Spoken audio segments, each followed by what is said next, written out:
घटना ऐसी घटी, हम पाठशाला में पढ़ा करते थे। अच्छा। तो हमारे एक बीच वाले गुरुजी थे, उनके साथ में बाल्यकाल में कथाओं में जाया करता था।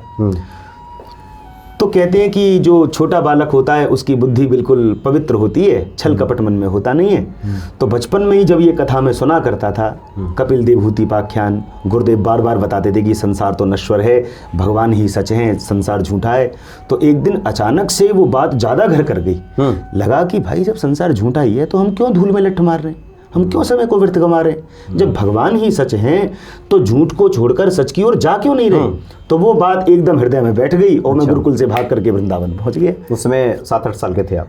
लगभग 12 वर्ष। अच्छा, 12 वर्ष का था। गुरुकुल में चले गए? जी। अच्छा, फिर मैं वृंदावन पहुंचा, परंतु क्योंकि भाग्यम फलति सर्वत्र न च विद्या न च पौरुषम, भगवान हमारा भाग्य जो है वो लिख ही देते हैं कि संसार में हमको क्या क्या करना है। तो मैं वृंदावन पहुंचा, बिहारी जी के दर्शन भी नहीं किए मैंने। केवल मैं वृंदावन पहुंच करके, उस समय ISD STD PCO चलते थे ना, तो उसमें मैंने एक कॉल अपनी माँ को मिलाई। तो माँ मेरी आवाज़ सुनते ही रोने लग गई। वो बोली कि अगर तुम सवेरे तक मेरे पास नहीं आए तो मेरा तुम मरा हुआ मुँह देखोगे। अच्छा। तो क्योंकि सत्संग में मैंने ये भी सुना था कि भाई सृष्टि किसने की, परमात्मा ने, हमने उसको नहीं देखा, पर इस शरीर की सृष्टि माता पिता ने की, तो वो भी साक्षात भगवान है। तो हम उनको रुला करके भगवान की शरण में जाएंगे तो शायद भगवान प्रसन्न ना हो।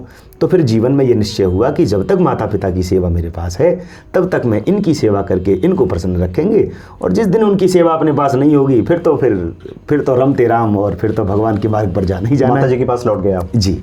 फिर माता जी के पास गए, फिर दोबारा गुरुकुल पहुंच गए, उन्होंने फिर दोबारा गुरुकुल भेज दिया। फिर वहाँ पर पूरा अध्ययन किया, 6 वर्षों तक मैंने शुक्ल यजुर्वेद का अध्ययन किया। फिर वृंदावन आ गए, भागवत का, श्री रामचरितमानस का, संगीत का। वो बात तो आपने बताई नहीं जो आपने चर्चा की थी कि हनुमान जी ने लगन लगा दी। आप बाल्यावस्था में रामलीला में वानर बना करते? जी। अच्छा। हम जब गाँव में थे तो हमारे गाँव में एक रामलीला हुआ करती थी।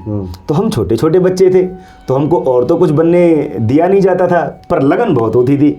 तो जैसे ही हनुमान जी का कोई रोल आता था, हम तुरंत पर्दे के पीछे जाकर और वानरों का मुखोटा लगाकर और कपड़े पहनकर जय श्री राम करते हुए हनुमान जी के पीछे पीछे चल दिया करते थे। अच्छा। तो वो चलते तो नाटक में थे हनुमान जी के पीछे, लेकिन हनुमान जी महाराज की इतनी कृपा हुई कि उन्होंने फिर हमेशा अपने पीछे लगा लिया और आज राम जी के चरणों तक पहुंचा दिया। हनुमत चरित गाने लगे। जी। एक और बात आपने बताई थी मुझे कि इच्छा होती थी कि हनुमान जी हीरो हैं। हाँ, वही बनना है मुझे। जी।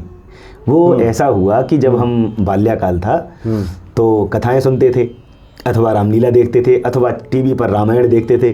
तो उसमें हनुमान जी की जो लगन राम जी के चरणों में होती थी, और हनुमान जी का जो रोल होता था, राक्षसों को मारना, लंका को जलाना, तो हनुमान जी को देखकर ये लगता था कि असली हीरो तो यही है, सुपर हीरो तो यही है। तो इन्हीं की शरण में चलना ज़्यादा ठीक है। और भैया बात भी सच है। देखो, भगवत यात्रा यदि करनी हो तो किसी भक्त के पीछे करनी चाहिए, अपने आप नहीं करनी चाहिए। और हनुमान जी जैसा परम भक्त कौन होगा। तो भगवत यात्रा यदि हनुमान जी के पीछे कोई प्रारंभ कर दे तो वो भटकेगा नहीं, उसके मार्ग का भटकाव खत्म हो जाएगा। तो हनुमान जी के पीछे यात्रा हमने प्रारंभ की थी, आज उसी का ये प्रतिफल है जो हम राम जी की कथा गा रहे हैं, कन्हैया जी की कथा गा रहे हैं। क्योंकि भैया जय जय जय हनुमान गोसाई, कृपा करो गुरुदेव की नाई, सबसे बड़े गुरु तो हनुमान जी महाराज होते हैं। तो आज उन्होंने ही अप्रत्यक्ष रूप में गुरु बन करके राम जी के चरणों तक पहुंचा दिया। इस कृपा का अनुभव हम आज भी करते हैं और जीवन भर करते रहेंगे। जी। हाँ जी। आगे का यात्राक्रम आपने थोड़ा संक्षेप कर दिया जी, कि गुरुकुल में गए, फिर माता जी के पास लौट आए, फिर ये ईश्वर का ही हम गुणगान करेंगे। जी। बहुत सारे कार्य हैं जी, लोग डॉक्टर बनते हैं, इंजीनियर बनते हैं, बहुत सारे कार्य हैं, ठेकेदार बन जाते हैं पैसे कमाने के लिए। जी। आपने सोचा कि ईश्वर का गुणगान करेंगे, ये तो कोई घटना घटित होती है मुझे लगता है कि कुछ ऐसा हुआ कि जब हम माता पिता के पास में गए, उन्होंने फिर दोबारा गुरुकुल भेजा, तो उस दिन एक निर्णय लिया कि माता पिता की सेवा, आज का जो परिवेश है, आज का जो समय है, बिना अर्थ के तो कुछ होता नहीं है, अर्थ की बहुत आवश्यकता होती है। तो जैसा आपने कहा, कोई इंजीनियर बन करके रोजी रोटी कमा रहा है, कोई हल चला करके रोजी रोटी कमा रहा है, कोई जॉब करके रोजी रोटी कमा रहा है। तो फिर हमने ये निर्णय लिया, क्योंकि संस्कार तो वो था ही, गुरुकुल में गुरुजी के साथ कथा तो करने सुनने जाते ही थे उनकी सेवा में। तो ये निश्चय हो गया, बोले अर्थ कमाना तो है, लेकिन भगवान का नाम गा के ही कमाना है, भगवान का नाम गा के ही, और कोई दूसरा कार्य नहीं करना।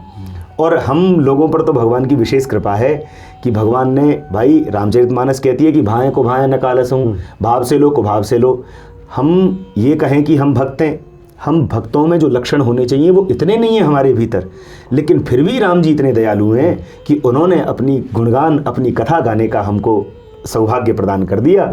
और अपनी गुणगान मतलब ये शर्त रख दी, बोले बेटा हमारा नाम गाओगे तो ही खाओगे, अगर नहीं गाओगे तो नहीं खाओगे। तो आज ये बड़े आनंद की बात है कि हमारी रोजी रोटी भगवान ने अपने नाम के साथ जोड़ दी, तो हम उन्हीं का नाम गाते हैं और उन्हीं के नाम से खाते हैं। और भैया हम क्या, सारा संसार उन्हीं के नाम से खाता है। कोई माने न माने जी, किसी को इस बात का अनुमान एहसास हो ना हो जी, लेकिन पीछे तो राम ही खड़े। बिल्कुल।